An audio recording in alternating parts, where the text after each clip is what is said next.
sentido, porque eu desejo cobrir mais, que eu tenho problema de olheira. Estamos aqui E aí eu uso corretivo, e aí depois eu venho passar. mostrando os produtos top da Lebel. E dá aquela uniformizada. Depois eu só sela, nem precisa selar, mas eu costumo passar um pouco no papo, porque essa base dela dispensa esse pouco no papo. Mas eu gosto de passar, mas é isso. Você vê se vai então, eu uso o médio 7. São 5, né, se não me engano. Não, tem vários tons que eu vi Mais de 5 e assim. Mas você tem que base é uma coisa que você tem que provar. É muito difícil comprar base para trocar.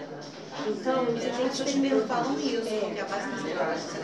Sim, você comprar Aí se eu compro a base que eu não, pode ser integrada. O interessante é que, por exemplo, a média 7, por exemplo, ela vai se adaptar a tons mais claros. Não, mais médios, como é cor. Você está entre o meu e o claro. É o branco.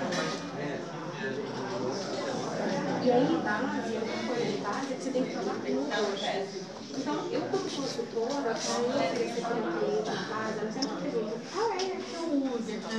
Olha, eu vou pesquisar, tem 3, assim. É interessante que você faz, um portfólio, é uma coisa que você vai ter um pouquinho mais de dificuldade. Porque base você prova no rosto.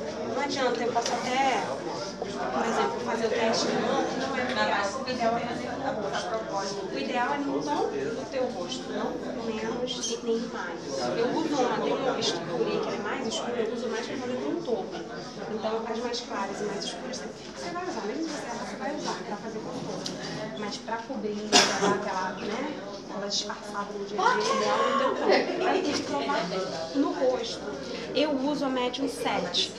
É a que eu uso. Então, o teu tom deve ser... Eu queria ver na revista todos os tons, porque você vai ter que abrir uma por uma.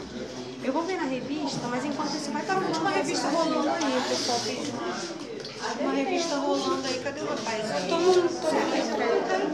Eu vou procurar, vou dar uma olhada para te mostrar. Olha só. Olha só.